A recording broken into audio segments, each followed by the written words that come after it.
To create a new map on Tikom L8000 Pro, first of all we'll need to launch our Tuya app. Next step is to select the robot from the list, and from here navigate to More Settings.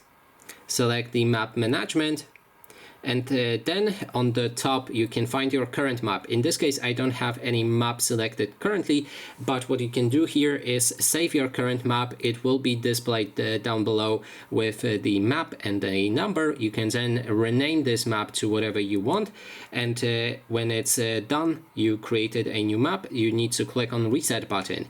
That way you will see your current map as this, and then if you go back and start a smart cleaning, your robot will map another area. So move your robot to different room, and then you can create your new map and save it with the same process that I shown you at the beginning. So that is basically everything. Thanks so much for watching, and if you like this video, please consider subscribing.